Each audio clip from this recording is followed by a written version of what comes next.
Could UConn struggle to defend their national championship? And is Hunter Dickinson even a lock to make the first team all Big 12? Our boldest takes here on Locked On College Basketball as the calendar flips to November. You are Locked On College Basketball, part of the Locked On Podcast Network. Your team every day. What's up, folks? Welcome in the Locked On College Basketball Podcast, the only daily national college hoop show out there, part, of course, of the Locked On Podcast Network, your team every day. We are your co-hosts. I'm Andy Patton. He is Isaac Schade. And I want to thank you for making this show your first listen or your first watch every single day. And as a reminder, we are sponsored by FanDuel. Today's episode brought to you by FanDuel. Make every moment more. Right now, new customers can get $150 in bonus bets with any $5 money line bet. That's $150 if your team wins. So visit FanDuel.com/lockedon today to get started. Folks, happy November. It is officially the start of the college basketball season. There's been unofficial starts with exhibition games, secret scrimmages, all sorts of good stuff. But this week, into next week, I should say, we are getting real, actual college basketball games are going to take place. So excited, Isaac. We have ourselves our bold prediction show here.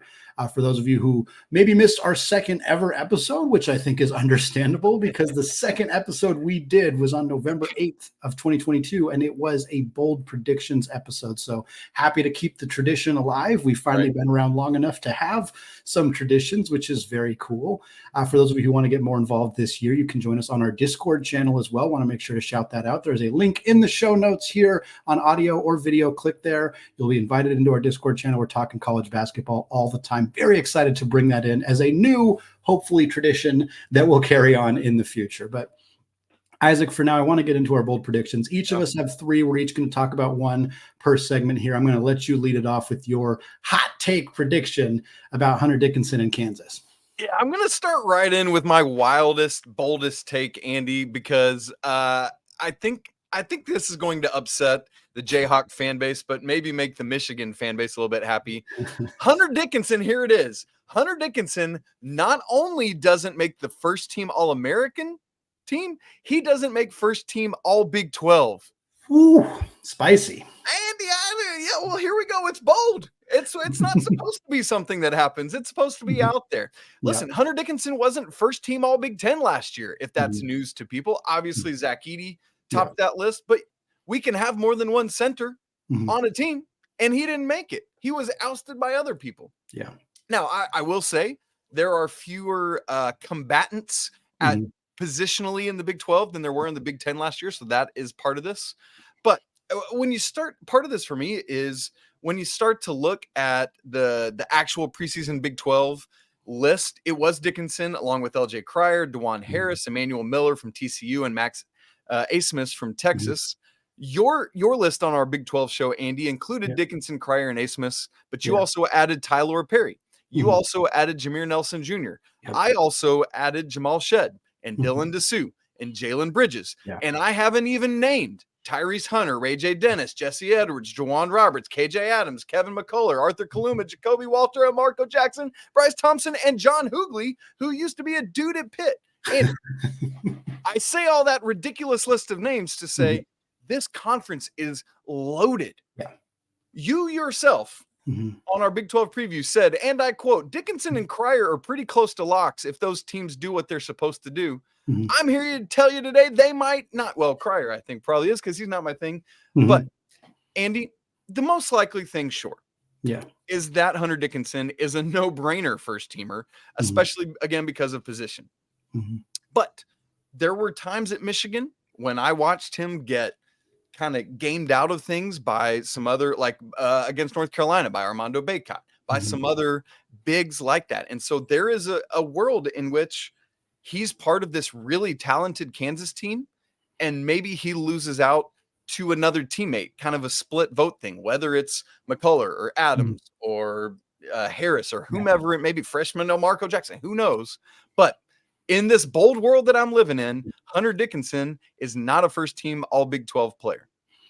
Yeah, for me, I think it feels like the roster is really tailor-made for Dickinson to be the leading scorer, which is why this is a bold prediction in my mind, because if it's not Dickinson, who is going to take that mantle? Are they going to funnel the offense through Adams? Like, what is that going to look like with such good distributors and good defenders around Dickinson? I think the roster is really built for him, but you're right. He wasn't even all first team Big Ten last year. I think just automatically crowning him there is definitely, the Kansas has got some work to do, and he's got some work to do to prove that he can be in that conversation. Doesn't mean he won't be. Certainly could be, but I can see a reality, especially when we're doing bold predictions where something like that could in fact happen.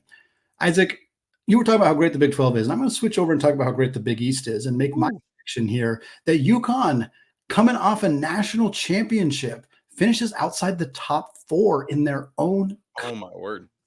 And starting just to start it off right now, most projections have them third. So not having them in the top 4, it's not like, this is the consensus number 1 team in the Big East. Right now, Creighton and Marquette and UConn are all kind of lumped together. Some places have UConn third, some places have UConn first, but you generally see those kind of top 3 teams shake out in any kind of preseason rankings when you're looking at this conference. But you also have Villanova.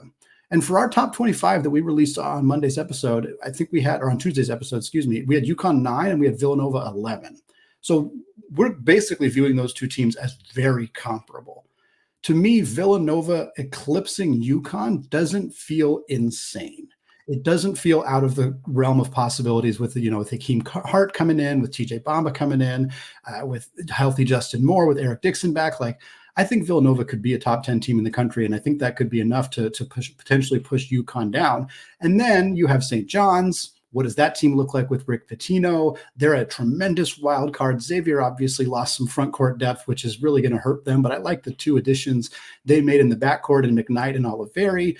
Providence, probably not better than UConn, but they're going to be in that conversation as well. And for me, UConn, we focus a lot on who they got back. They have Caravan coming back. They have Donovan Clingan coming back. They have Tristan Newton coming back. But Clingan's dealing with some injury stuff. It sounds like he's okay right now. Foot stuff can linger. Yeah. Hope. That is not the case for Clingan. Right. If he's dealing with any kind of foot soreness, that could be an impact for him. And beyond that, we're just kind of making this assumption that he's going to take this huge jump after playing 13 minutes per game last year. There's a lot of reasons to believe that he might, but it's not crazy to imagine that jumping from 13 minutes to 27 minutes per game might not yield the exact same results for Clingan. Beyond that, this team also loses, they lose Adama Sanogo, they lose Jordan Hawkins, they lose Andre Jackson, they lose Joey Calcaterra coming off the bench, Naheem Aline transfers. Like, this is a ton of scoring, a ton of rebounding, a ton of defense all out the door. And while I like the newcomers, I don't know that they can replicate all that. Stephon Castle is going to have to be an absolute dude. Yeah. And he might be. He's a fantastic prospect for a reason, but him coming in, Cam Spencer was good at Rutgers. He was not elite at Rutgers. He was good, a solid player who I think will be a solid player at UConn, but that is still a ton of talent that needs to be replaced. This bench is very, very lacking experience. Hassan Diarra played about 13 minutes per game last year. Samson Johnson played about 4 minutes per game last year. That's pretty much it coming off their bench that has Division I college basketball experience.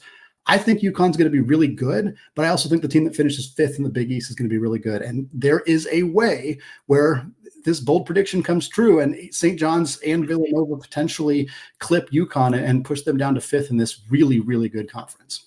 Andy, there's no way it could be St. John's. Didn't you hear they lost an exhibition game to a D2 program? That means they're true, right? They're out all season long, and Rick Pitino is going to be in the CBI. That's no, man. People overreact to these exhibition games so wildly. It's incredible. I love it. So Andy, answer me this question: if let's say in this scenario, Marquette, Creighton, Villanova is 1, 2, 3 in some order, who would you say is St. John's, or who would be that most likely 4th team if it's not UConn? If it's not UConn, it probably is St. John's, just because they're such a wild card. I think they could also finish like 9th. Like, I think that's realistically possible. But if Pitino's such a good coach, if he rights the ship with these guys, I know it was a rough start, but a brand new roster.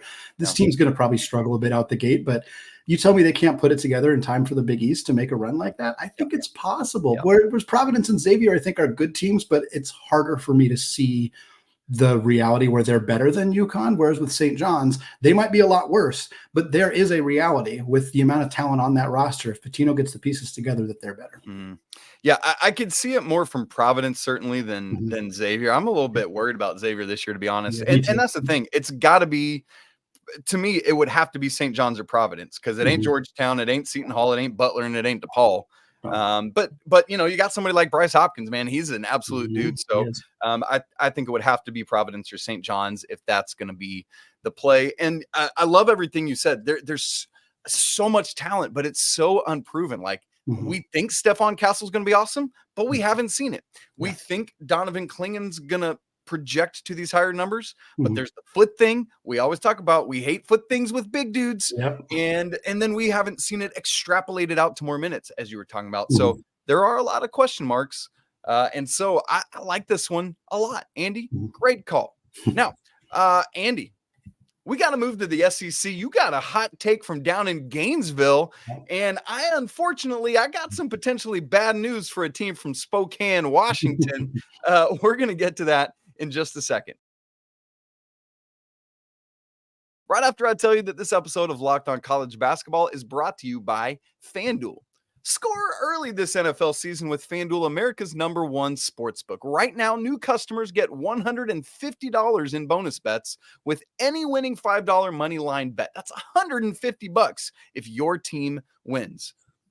Perhaps you've been thinking about joining FanDuel. There's no better time than right now to get in on that action. The app is so easy to use. There's a whole big range of betting options that you can get into. Spreads, player props, over-unders, and more. In our world, college basketball Wooden Award line is out. Let me give you the favorites for it. Zach Edey is #1 on the list at +155. Then some dude that's playing in Lawrence, Kansas, that is clearly not going to be on the all Big 12 first team.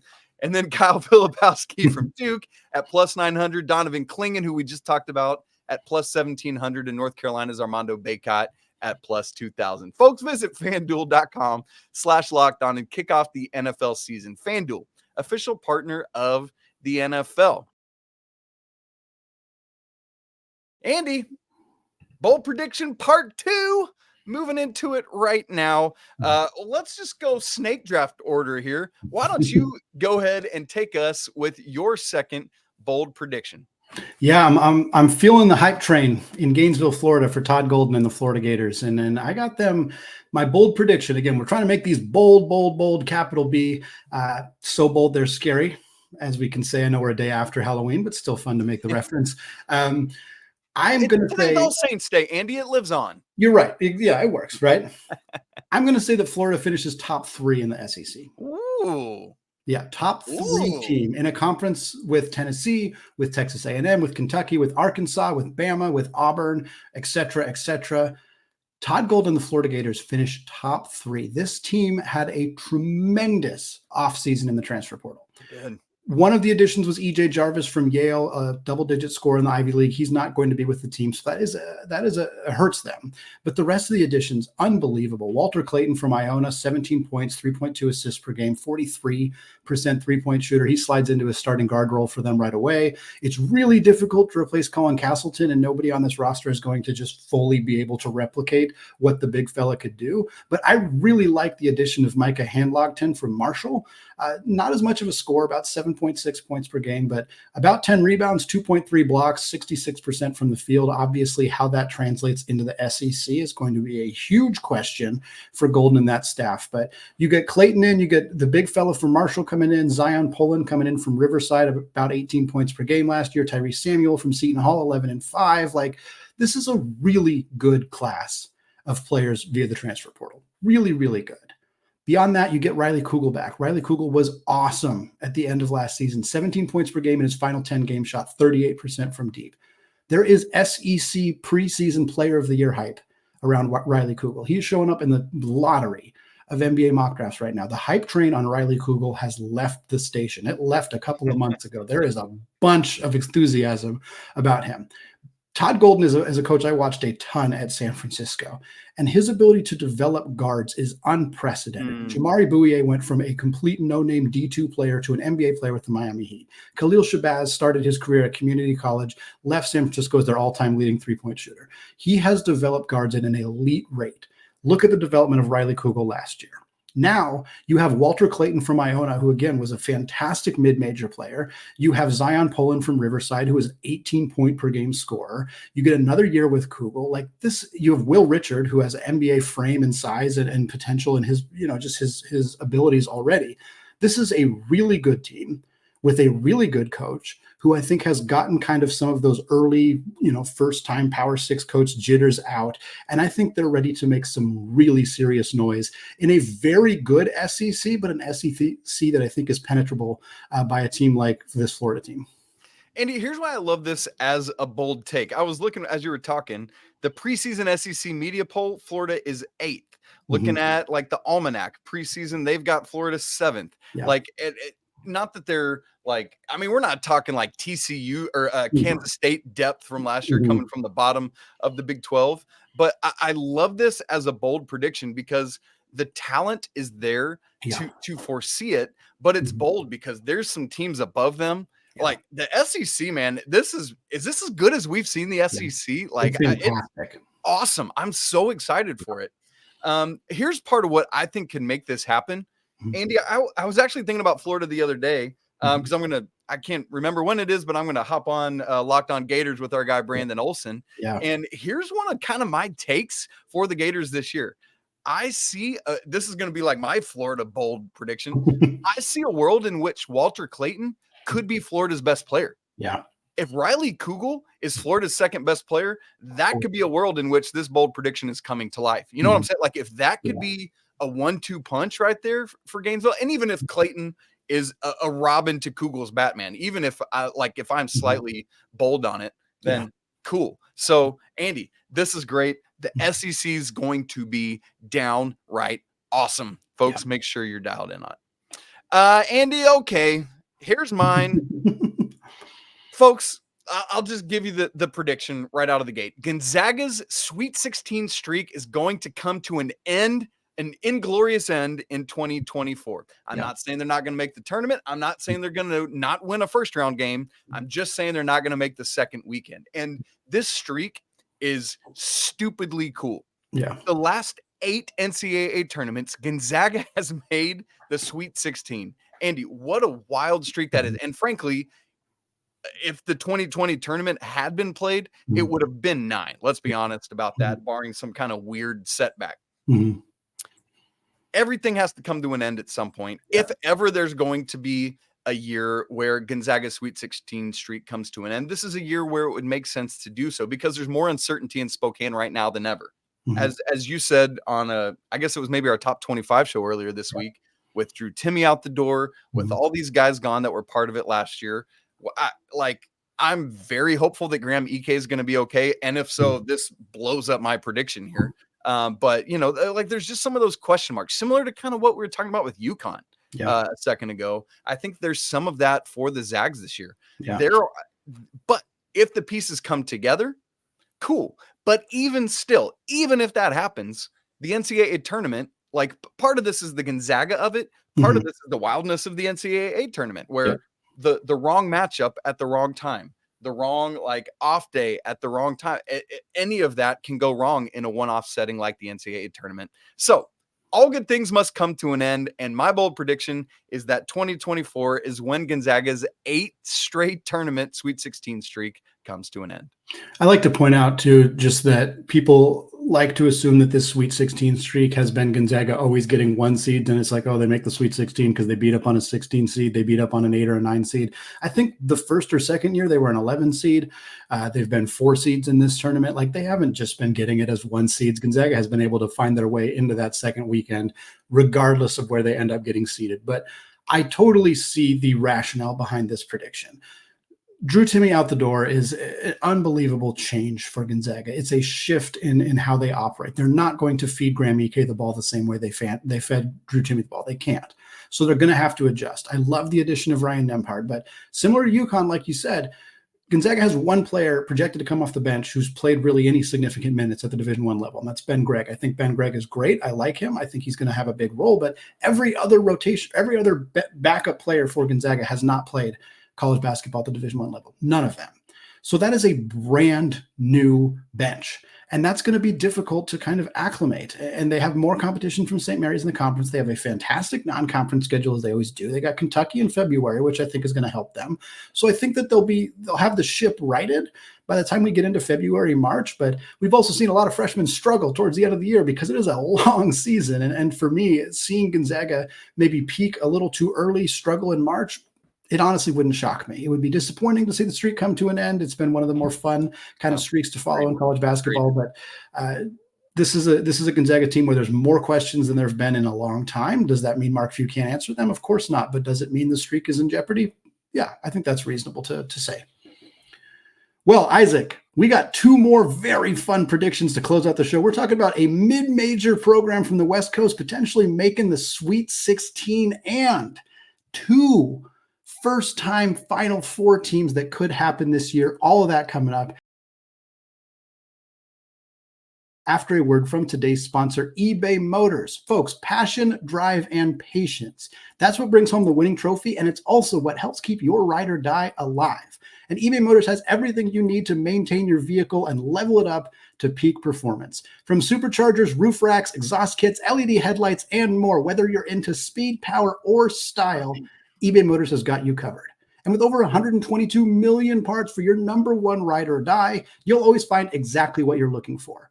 Plus, with eBay's Guaranteed Fit, your part is guaranteed to fit your car every single time, or you get your money back. Because with eBay Motors, you're not burning cash, you're burning rubber.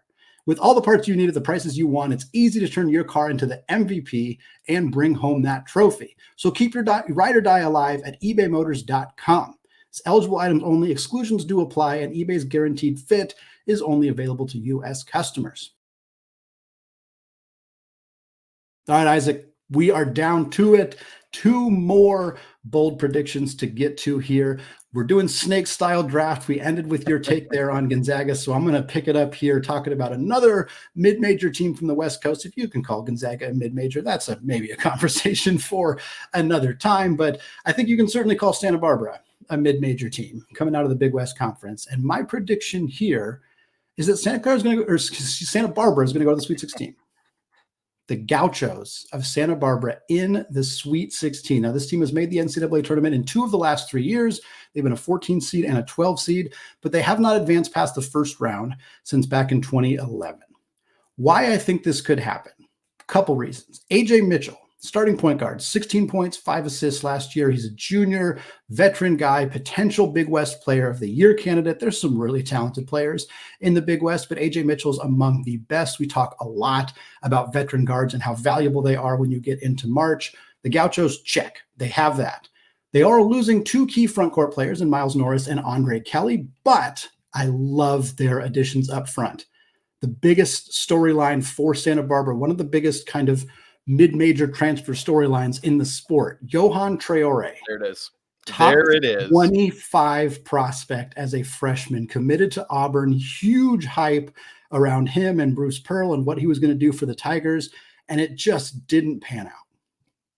Less than 10 minutes per game, 2 points, 1.5 rebounds, basically was a non-factor for this team down the stretch. He hits the transfer portal, and now he goes to the Big West where he might dominate.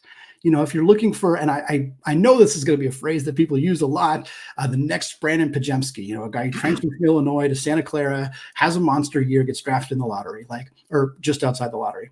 There probably aren't going to be Brandon Pajemskis every single year. I think it's important to acknowledge that. But if you're looking for a mid-major player who transferred from a Power 5 school who might dominate, I think that conversation has to start with Johan Traore. I think he could be absolutely incredible for Joe Pasternak. And the Gauchos, they also have a transfer from Creighton and Ben Stolzberg, 6'4" guard who played about 6 minutes per game last year for the Blue Jays. They keep a couple other key starters. There's a lot going for this team. They have talent, they have experience, they have depth, they have potential, like lottery gambles on guys like Traore and Stolzberg. They have a really, really good, deep, experienced coach. He's won 71% of his games the last 6 years at Santa Barbara. I think this team's running away with the Big West title. I think they might be able to sneak into the 12 seed conversation. And I think there's a chance that with this team coming together the way that they're capable of, with that veteran experience in the backcourt, that they could really upset somebody in that NCAA tournament. Heck, maybe they beat Gonzaga, and that's how these two predictions could both come true in that reality. But I think this Gauchos team is dangerous, and people need to keep an eye on them. Dude, that would be wild. What if two of our bold predictions came true because of one another? I'm all about it. It'd be Andy, insane. You hit it on the head. To me, the answer to this question, if it comes true, is in the person of Johan Traore. Due respect to everyone else on this roster, this bold prediction is solely based on him being the person we expected him to be at Auburn last year. I remember preseason talking with our good buddy, our boss, Zach Blackerby, the host of Locked On Auburn, and just gushing about him. I was so excited for him, and it just didn't work. It's so funny, Andy. As you were talking about it, I was like, in my head, I was thinking, if this turns out well for Traore, it could be a very similar storyline to Brandon Pajemski. Yeah. And then you said it. So dude, I'm right with you on that. Like this could be the year where he puts it all together. Now, the reason it's bold is because we saw what he didn't do at Auburn last year. And if it's more of that, then this falls apart. And so it's as simple as that. This bold prediction to me is purely based on Johan Traore being an absolute dude in the Big West Conference. All right, Mr. Patton, here we go. Our last bold prediction of the day. This is kind of a parlay, I guess we'll call it. And they both have to come true for it to hit. But if one of the two of them hits, I'm going to come back around and claim it as a win. Here it is. Two teams make their first ever Final Four in 2024, one of whom has to be Creighton. All right, so I want to talk about the Creighton of it all because the other side of it is super general, right? Let me look at the Creighton side of this. Andy, they've made 2 Elite Eights ever in program history, 1941 and 2023. And let's not forget, they lost by 1 point to eventual national runner-up San Diego State. 57. Ryan Nembhard foul away from going to the Final Four last year. Phantom Ryan Nembhard, right? Like let's just call that let's call that since it wasn't, but to your point, not to your point, but with what you just said right there, losing Ryan Nembhard, that was very difficult and wildly unexpected, in my opinion. And then Arthur Kaluma as well. 2 tough losses. But, Andy, they have replenished both of those guys. And more than any other team this offseason, every time I look at their roster, I get a little bit more excited about it. Yeah. Let's start with Trey Alexander. Anytime you can get back somebody who is could have legitimately gone in the NBA draft and is like, I'm going to come back all the same. That to me is a massive thing. Like that is part of the DNA of teams that win the next year over and over and over again. But guess what, folks? It ain't just about Trey Alexander. You have a couple other NBA level dudes on this team. We're looking at Baylor Shireman, who could have stayed in the draft. We're looking at somebody like Ryan Kalkbrenner, who I'm assuming doesn't get mono again this season. And if I remember correctly, I picked him as my Big East Player of the Year on our Big East preview. Yeah. Like those 3, and then you add in Stephen Ashworth coming over as one of these main transfers we're talking about to replace what you lose in Ryan Nembhard. Now he's a different type of player. Let's be honest about that. For example, some have said, a lot have said, I would say it. He's not the playmaker that Ryan Nembhard was or is. Heck of a shooter, though. Heck of a shooter. Yeah. Unreal shooter. And so guess what's going to happen, Andy? You know who can be more of a playmaker this year and who Coach McDermott has said will be more of a playmaker? That NBA caliber dude, Trey Alexander. You get him out going and distributing more to help out Stephen Ashworth? Come on. I'm excited to see it. And then you take those 4 and then all Mason Miller has to do is just be solid and steady at the 4. Even if he wins that job, there are other people who could win it from him, like Isaac Trout, the Virginia transfer, who is a 6'10" dude that can stretch 4 and be a shooter. So all they need is that top 4, whoever plays the 4, whether it's Miller or Trout or somebody else. And then you just need a little more help off the bench. Francisco Farabello, probably the first guard off the bench. Jonathan Lawson, all his length coming over from Memphis. But here's the other thing, Andy, they don't need much help beyond the starting 5. Creighton was 351st in the nation in bench minutes last year. And that's not a blip on the radar, Andy. They've been outside the top 300 in bench usage each of the last 4 years. So if this top 5 can stay healthy, key word there, and do what we expect them to do, I have Creighton. As I said, I've got them as my Big East champ, but I say they make their first ever program Final Four.